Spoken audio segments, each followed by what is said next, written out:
আজ উত্তরবঙ্গ সফরে মমতা বন্দ্যোপাধ্যায়। লোকসভা নির্বাচনে পাহাড়ে ভালো ফল করেনি তৃণমূল কংগ্রেস। উপনির্বাচনের আগে এবার উত্তরবঙ্গে নজর মমতার।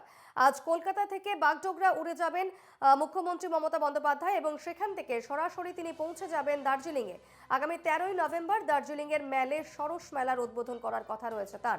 এরপর জিটিএর সঙ্গে প্রশাসনিক বৈঠকেও যোগ দেওয়ার কথা রয়েছে মুখ্যমন্ত্রীর। দার্জিলিং ও কালিম্পং জেলা প্রশাসনকে নিয়ে বৈঠক সহ মুখ্যমন্ত্রীর বেশ কিছু কর্মসূচি রয়েছে পাহাড়ে। 14 তারিখ উত্তরবঙ্গ থেকে তিনি কলকাতায় ফিরে আসবেন। 15 নভেম্বর বিরসা মুন্ডার সার্ধশত জন্মবার্ষিকী রয়েছে এবং এই অনুষ্ঠানে যোগ দেওয়ার কথা রয়েছে মুখ্যমন্ত্রীর। এই অনুষ্ঠান চলবে 15 থেকে 21 নভেম্বর। আমাদের সঙ্গে এই মুহূর্তে সরাসরি রয়েছেন প্রতিনিধি অংশুমান চক্রবর্তী। অংশুমান, আমরা দেখেছি লোকসভা নির্বাচনে তেমন একটা ভালো ফল করেনি তৃণমূল কংগ্রেস, ফলত উপনির্বাচন আসন্ন, একেবারে 13ই নভেম্বর উপনির্বাচন, এবং তার আগে মুখ্যমন্ত্রীর এই সফর, উত্তরবঙ্গ সফর কতটা গুরুত্বপূর্ণ, কতটা তাৎপর্যপূর্ণ?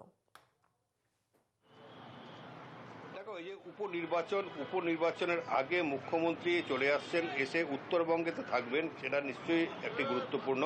স্বাভাবিকভাবে তার চোখ কিন্তু নজর থাকবে বিভিন্ন নির্বাচন কেন্দ্রগুলির দিকে, এবং যেহেতু মুখ্যমন্ত্রী আছে সেহেতু দলীয় যারা কর্মীরা তারা কিন্তু উপনির্বাচন জিততে মরিয়া এবং তারা কিন্তু তাদের শেষ শক্তি লাগিয়ে দেবে, এটাই কিন্তু মনে করা হচ্ছে। কিন্তু মুখ্যমন্ত্রীর যে সফর, এই সফর আজকে বেলা 3টে নাগাদ মুখ্যমন্ত্রী কলকাতা থেকে বাগডোগরা বিমানবন্দরে নামবেন। নামার পরেই মুখ্যমন্ত্রী সোজা চলে যাবেন দার্জিলিংয়ে। সেখানে দার্জিলিংয়ের রিচমন্ড হিলে তিনি রাত্রি যাপন করবেন এবং আগামীকাল অর্থাৎ 12 তারিখে মুখ্যমন্ত্রী কিন্তু জিটিএর বিভিন্ন প্রশাসনিক কর্মকর্তা ব্যক্তিদের নিয়ে তাদের সঙ্গে বৈঠকে বসবেন। শুধু জিটিএ নয়, পাহাড়ে যে উন্নয়নমূলক যে ভোটগুলো করেছেন, অর্থাৎ লেপচা, মগর, প্রধান ইত্যাদি যে ভোটগুলো, তাদেরকে নিয়ে কিন্তু মুখ্যমন্ত্রীর বৈঠক করবেন আগামীকাল। এবং সবথেকে বড় কথা, যে উপলক্ষে মুখ্যমন্ত্রী মূলত এখানে আসে সেটা হচ্ছে সরস মেলা। আগামী 13 তারিখে দার্জিলিংয়ের মেল চৌরাস্তায় যে সরস মেলা, সেটার উদ্বোধন করবেন মুখ্যমন্ত্রী, এবং উদ্বোধন করার পর তিনি রাত্রি যাপন দার্জিলিংয়ে রিচমন্ড হিলে করার পর 14 তারিখে কিন্তু তিনি নেমে আসতে পারেন। সেক্ষেত্রে মুখ্যমন্ত্রী 14 তারিখেও কলকাতা ফিরে যাওয়ার সম্ভাবনা রয়েছে। যদি না ফেরেন তাহলে কিন্তু তিনি 15 তারিখ সকালের বিমানেই তিনি কলকাতা ফিরে যাবেন, কারণ কলকাতায় তার কিন্তু বিশেষ কিছু সরকারি কর্মসূচি রয়েছে।